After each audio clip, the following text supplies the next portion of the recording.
Om Shanti. Spark audio book का नाम है माया के बंधनों से मुक्त माया जी। पार्ट 10। मायाजीत बनने के लिए चाहे कितने भी भिन्न भिन्न रूप से माया वार करने के लिए आदि से अब तक आती रहती है। कभी रॉयल रूप से आती, कभी प्रख्यात रूप में आती, कभी गुप्त रूप में आती और कभी आर्टिफिशियल ईश्वरीय रूप में आती। 63 जन्म माया के साथी बनकर के रहे हो। ऐसे पक्के साथियों को छोड़ना भी मुश्किल होता है, इसलिए भिन्न भिन्न रूप से वह भी वार करने से मजबूर है और आप यहाँ मजबूत है। इतना वार होते भी जो हिम्मत वाले बच्चे हैं और बाप की पदम गुणा मदद के पात्र बच्चे हैं, मदद के कारण माया के वार को चैलेंज करते कि आपका काम है आना और हमारा काम है विजय प्राप्त करना। वार को खेल समझते हो, माया के शेर रूप को चींटी समझते हो, क्योंकि जानते हो कि यह माया का राज्य अब समाप्त है और हम अनेक बार के विजयी आत्माओं की विजय 100% निश्चित है। इसलिए यही निश्चित का नशा बाप की पदम गुणा मदद का अधिकार प्राप्त कराता है। तो जहाँ हिम्मते बच्चे मदद दे सर्वशक्तिवान बाप है, वहाँ असंभव को संभव करना व माया को, विश्व को चैलेंज करना कोई बड़ी बात नहीं है। अव्यक्तवाणी डेट है 22 नवंबर 1987। सदा अपने को स्वदर्शन चक्रधारी श्रेष्ठ आत्माएं अनुभव करते हो। स्वदर्शन चक्र अर्थात सदा माया के अनेक चक्रों से छुड़ाने वाला। स्वदर्शन चक्र सदा के लिए चक्रवर्ती राज्य भाग्य के अधिकारी बना देता है। यह स्वदर्शन चक्र का ज्ञान इस संगम युग पर ही प्राप्त होता है। ब्राह्मण आत्माएं हो, इसलिए स्वदर्शन चक्रधारी हो। ब्राह्मणों को सदा चोटी पर दिखाते हैं। चोटी अर्थात ऊंचा, ब्राह्मण अर्थात सदा श्रेष्ठ कर्म करने वाले, ब्राह्मण अर्थात सदा श्रेष्ठ धर्म अर्थात धारणाओं में रहने वाले। ऐसे ब्राह्मण हो ना, नामधारी ब्राह्मण नहीं, काम करने वाले ब्राह्मण।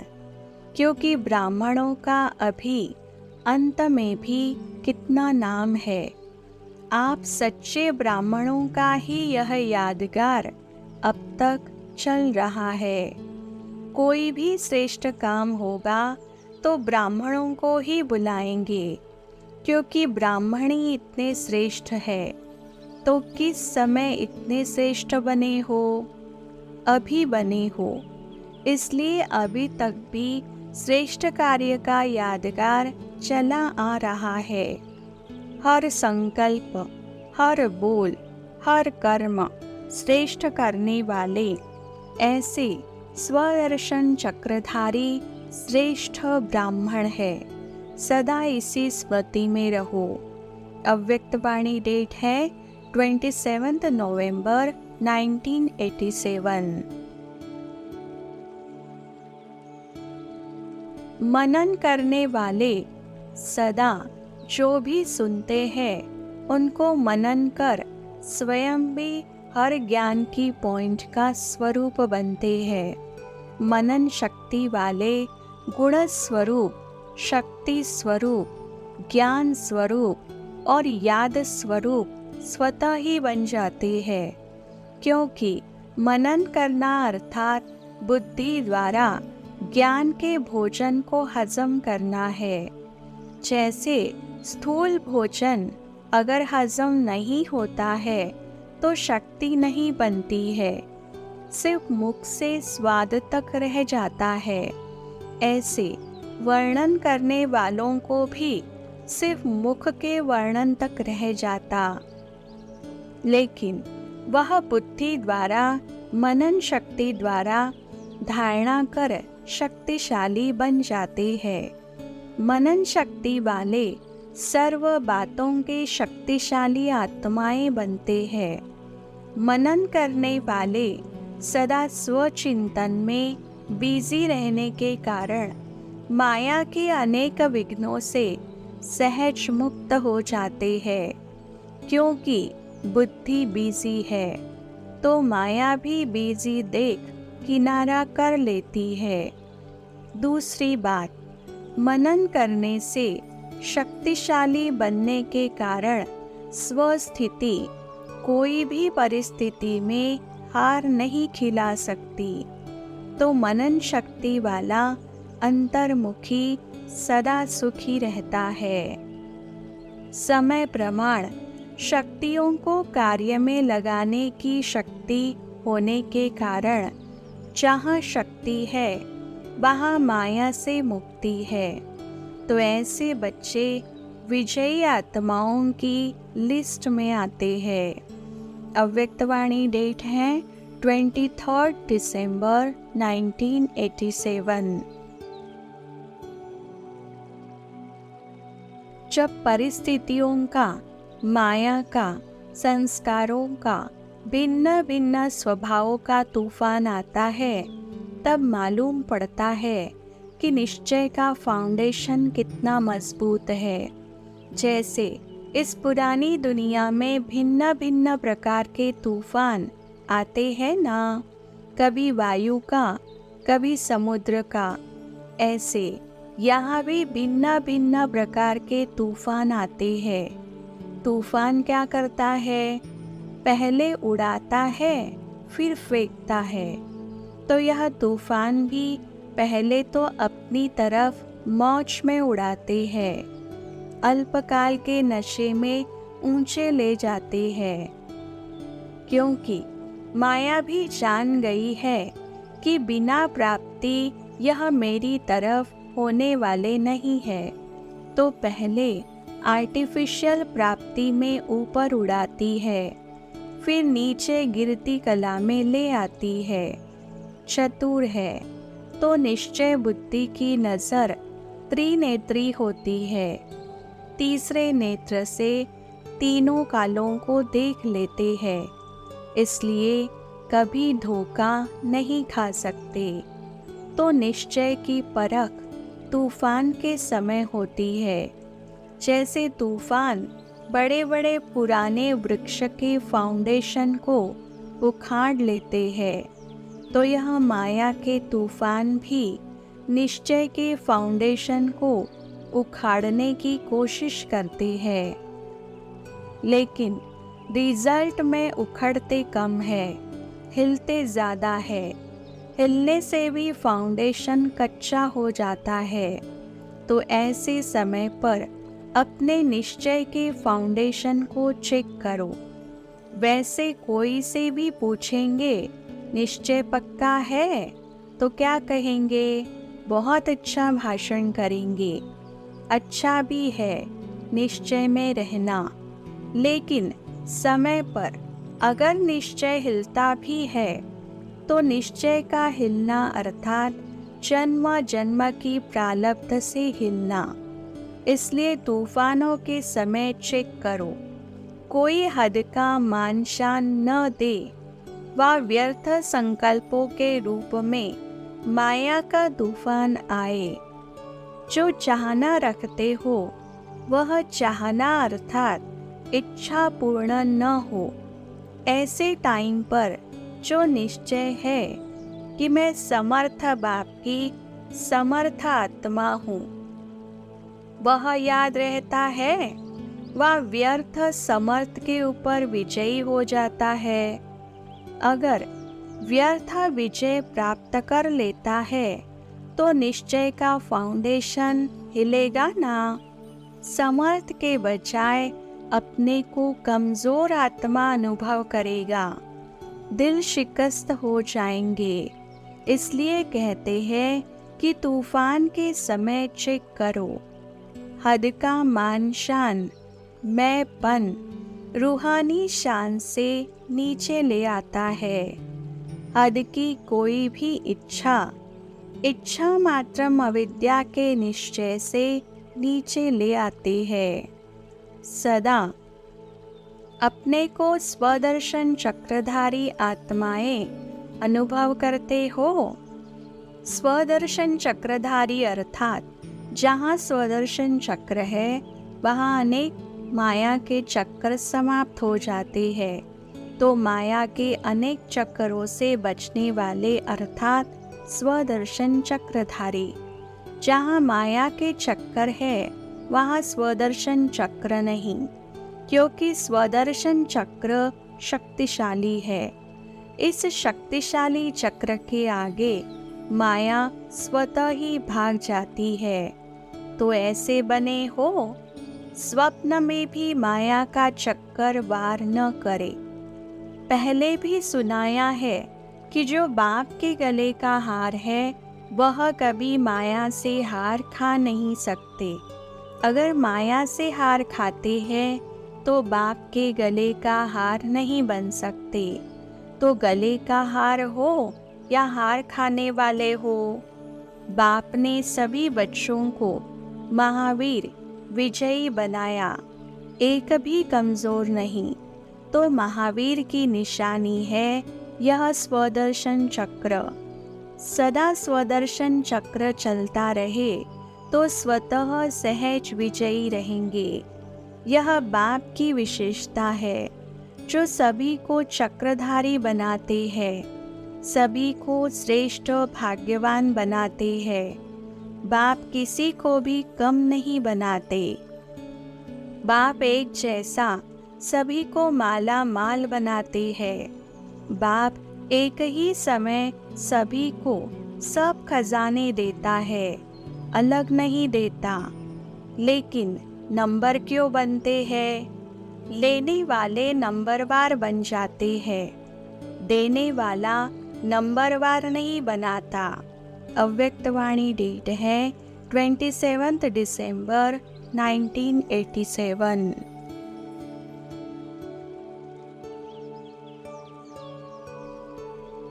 ज्ञान पढ़ाई भी है, ज्ञान लड़ाई के श्रेष्ठ शस्त्र भी है।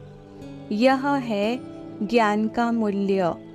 मूल्य को जानना अर्थात कार्य में लगाना, और जितना जितना कार्य में लगाते हैं उतना शक्ति का अनुभव करते जाते हैं। जैसे शस्त्र को समय प्रमाण यूज नहीं करो तो वह शस्त्र बेकार हो जाता है, अर्थात उसकी जो वैल्यू है वह उतनी नहीं रहती है। ज्ञान भी शस्त्र है। अगर मायाजीत बनने के समय शस्त्र को कार्य में नहीं लगाया तो जो वैल्यू है उसको कम कर दिया, क्योंकि लाभ नहीं लिया। लाभ लेना अर्थात वैल्यू रखना। ज्ञान रत्न सबके पास है क्योंकि अधिकारी हो, लेकिन भरपूर रहने में नंबरवार हो।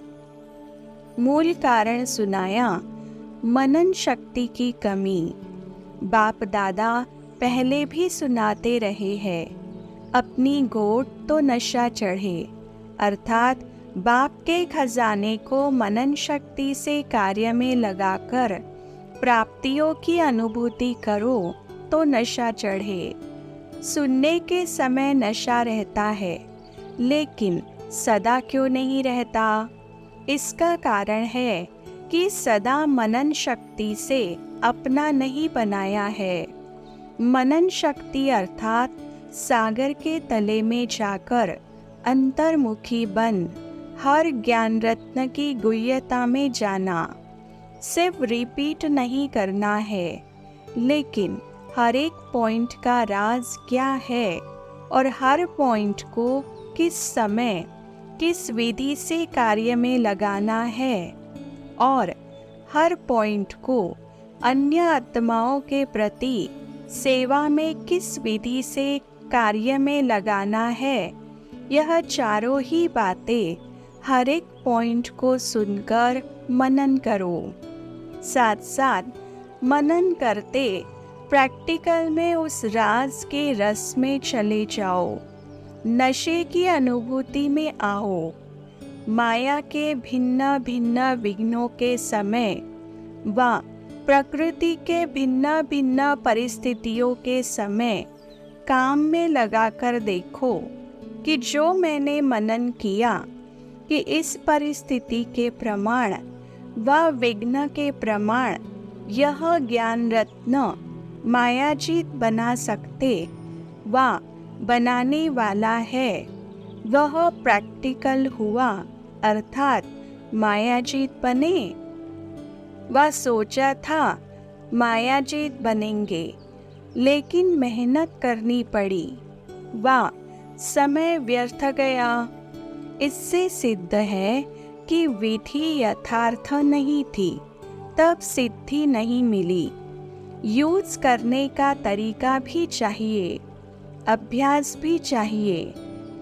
जैसे साइंस वाले भी बहुत पावरफुल बॉम्ब्स ले जाते हैं, समझते हैं बस इससे अब तो जीत लेंगे, लेकिन यूज करने वाले को यूज करने का ढंग नहीं आता तो पावरफुल बॉम्ब होते भी यहाँ वहाँ ऐसे स्थान पर जाकर गिरता जो व्यर्थ चला जाता। कारण क्या हुआ? यूज करने की विधि ठीक नहीं। ऐसे एक एक ज्ञान रत्न अति अमूल्य है। ज्ञान रत्न व ज्ञान की शक्ति के आगे परिस्थिति व विघ्न ठहर नहीं सकते। लेकिन अगर विजय नहीं होती है तो समझो यूज करने की विधि नहीं आती है। मनन शक्ति से बुद्धि बिजी रहेगी तो स्वतः ही सहज मायाजीत बन जाएंगे। बिजी देख माया आपे ही किनारा कर लेगी। माया आए और युद्ध करो, भगाओ, फिर कभी हार कभी जीत हो। यह चीटी मार्ग का पुरुषार्थ है। अब तो तीव्र पुरुषार्थ करने का समय है, उठने का समय है। इसलिए मनन शक्ति से बुद्धि को बिजी रखो। इसी मनन शक्ति से याद की शक्ति में मगन रहना। यह अनुभव सहज हो जाएगा। मनन मायाजीत और व्यर्थ संकल्पों से भी मुक्त कर देता है। जहाँ व्यर्थ नहीं, विघ्न नहीं, तो समर्थ स्थिति व लगन में मगन रहने की स्थिति स्वतः ही हो जाती है। माया के विघ्नों से सदा विजयी बनना व सदा सेवा में सफलता का अनुभव करना, इसका आधार मनन शक्ति है। अव्यक्तवाणी डेट है 10 जनवरी 1988। ब्राह्मण जीवन में एक तो है सेवा, दूसरा क्या होता है? माया आती है। माया का सुनकर हंसते हो, क्योंकि समझते हैं कि माया को हमारे से ज़्यादा प्यार है। आपका प्यार नहीं है, उनका प्यार है। उत्सव में खेल भी देखा जाता है। आजकल सबको ज़्यादा खेल कौन सा पसंद आता है? मिक्की माउस का खेल बहुत करते हैं। एडवर्टाइज भी मिक्की माउस के खेल में दिखाते हैं। चाहे मैच पसंद करते, चाहे मिक्की माउस का खेल पसंद करते हो, तो यहाँ भी माया आती है तो मैच करो, निशाना लगाओ। खेल में क्या करते हो? गेंद आता है और आप फिर दूसरी तरफ फेंकते हो और कैच कर लेते हो तो विजयी बन जाते हो। ऐसे ही माया के यह गेंद है, कभी काम के रूप में आते, कभी क्रोध के रूप में। यह कैच करो कि यह माया का खेल है। अगर माया के खेल को खेल समझ करो तो उत्साह बढ़ेगा, और अगर माया की कोई भी परिस्थिति को दुश्मन समझ देखते हो तो घबरा जाते हो। मिक्की माउस खेल में कभी बंदर आ जाता, कभी बिल्ली, कभी कुत्ता, कभी चूहा आ जाता, लेकिन आप घबराते हो क्या? मज़ा आता है ना देखने में। तो यह भी उत्सव के रूप में माया के भिन्न भिन्न परिस्थितियों का खेल देखो।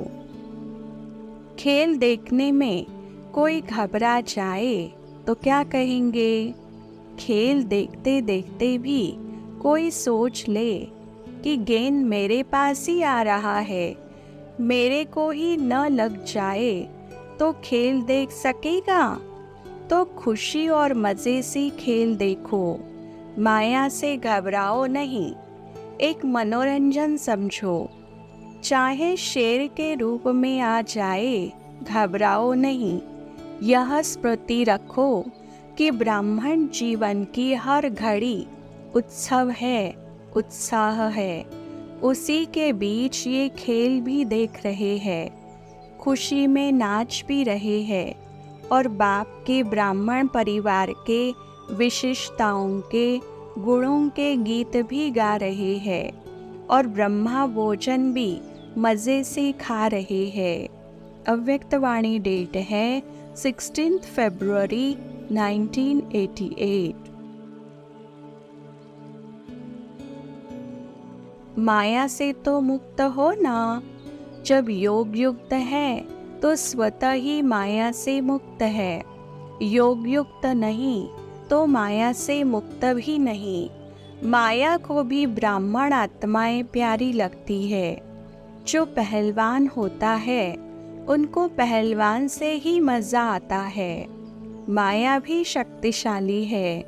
आप भी सर्वशक्तिवान हो, तो माया को सर्वशक्तिवान के साथ खेल करना अच्छा लगता है। अब तो जान गए हो ना माया को अच्छी तरह से कि कभी कभी नए रूप से आ जाती है। नॉलेजफुल का अर्थ ही है बाप को भी जानना, रचना को भी जानना और माया को भी जानना। अगर रचयिता और रचना को जान लिया और माया को नहीं जाना तो नॉलेजफुल नहीं ठहरे। अव्यक्तवाणी डेट है 20 फरवरी 1988। बाप सदा स्नेही सिखिलदे बच्चों को कहते हैं, कोई भी सेवा करते हो, चाहे लौकिक चाहे अलौकिक, चाहे परिवार में चाहे सेवा केंद्रों पर, कोई भी कर्म करो, कोई भी ड्यूटी बजाओ, लेकिन सदा यह अनुभव करो कि करावनहार करा रहा है मुझ निमित्त करनहार द्वारा। मैं सेवा करने के लिए निमित्त बना हुआ हूँ। करावनहार करा रहा है। यहाँ भी अकेले नहीं हो। करावनहार के रूप में बाप कर्म करने समय भी साथ है। आप तो सिर्फ निमित्त हो। भगवान विशेष करावनहार है। अकेले करते ही क्यों हो? अकेला मैं करता हूँ यह भान रहता है तो यह मैंपन माया का दरवाज़ा है। फिर कहते हो माया आ गई। जब दरवाज़ा खोला तो माया तो इंतज़ार में है, और आपने इंतज़ाम अच्छा कर लिया तो क्यों नहीं आएगी। अव्यक्तवाणी डेट है 7 मार्च 1988। जब बाप मिला तो माया उसके आगे क्या है? माया है रुलाने वाली और बाप है वर्षा देने वाला, प्राप्ति कराने वाला। सारे कल्प में ऐसी प्राप्ति कराने वाला बाप मिल नहीं सकता, स्वर्ग में भी नहीं मिलेगा। तो 1 सेकेंड भी भूलना नहीं चाहिए। हद की प्राप्ति कराने वाला भी नहीं भूलता है, तो बेहद की प्राप्ति कराने वाला भूल कैसे सकता? तो सदा यही याद रखना कि ट्रस्टी है, कभी भी अपने ऊपर बोझ नहीं रखना। इससे सदा हंसते गाते उड़ते रहेंगे। जीवन में और क्या चाहिए? हंसना, गाना और उड़ना। जब प्राप्ति होगी तब तो हंसेंगे ना, नहीं तो रोएंगे। तो यह वरदान स्मृति में रखना कि हम हंसते गाते और उड़ने वाले हैं, सदा ही बाप के संसार में रहने वाले हैं। और कुछ है ही नहीं जहाँ बुद्धि जाए। स्वप्न में भी रोना नहीं, माया रुलाए तो भी नहीं रोना। मन का भी रोना होता है, सिर्फ आँखों का रोना ही नहीं होता। तो माया रुलाती है, बाप हंसाते हैं। अव्यक्तवाणी डेट है 1 दिसंबर 1989। आप सभी श्रेष्ठ आत्माएं इस रथ के सारथी हो। रथ को चलाने वाली आत्मा सारथी हो। यह स्मृति स्वतः ही इस रथ अथवा देह से न्यारा बना देती है। किसी भी प्रकार के देह भान से न्यारा बना देती है। देह भान नहीं तो सहज योग युक्त बन जाते और हर कर्म में योग युक्त, युक्ति युक्त स्वतः ही हो जाते हैं। स्वयं को सारथी समझने से सर्व कर्मेंद्रियां अपने कंट्रोल में रहती है, अर्थात सर्व कर्मेंद्रियों को सदा लक्ष्य और लक्षण की मंजिल के समीप लाने की कंट्रोलिंग पावर आ जाती है। स्वयं सारथी किसी भी कर्मेंद्रिय के वश नहीं हो सकता, क्योंकि माया जब किसी के ऊपर भी वार करती है तो माया के वार करने की विधि यही होती है कि कोई न कोई स्थूल कर्मेंद्रियों अथवा सूक्ष्म शक्तियों मन बुद्धि संस्कार के परवश बना देती है। आप सारथी आत्माओं को जो महामंत्र वशीकरण मंत्र बाप से आपको मिला हुआ है, उसको परिवर्तन कर वशीकरण के बजाय वशीभूत बना देती है। और एक बात में भी वशीभूत हुए तो सभी भूत प्रवेश हो जाते हैं, क्योंकि इन भूतों की भी आपस में बहुत यूनिटी है। एक भूत आया अर्थात सभी को आवाहन करेगा। फिर क्या होता है? यह भूत सारथी से स्वार्थी बना देते हैं। और आप क्या करते हो? जब सारथीपन की स्मृति में आते हो तो भूतों को भगाने की युद्ध करते हो। युद्ध की स्थिति को योग युक्त स्थिति नहीं कहेंगे, इसलिए योग युक्त व युक्ति युक्त मंजिल के समीप जाने की बजाय रुक जाते हो और पहला नंबर स्थिति से दूसरे नंबर में आ जाते हो। सारथी अर्थात वश होने वाले नहीं, लेकिन वश कर चलाने वाले। तो आप सब कौन हो? सारथी हो ना? अव्यक्तवाणी डेट है 9 दिसंबर 1989।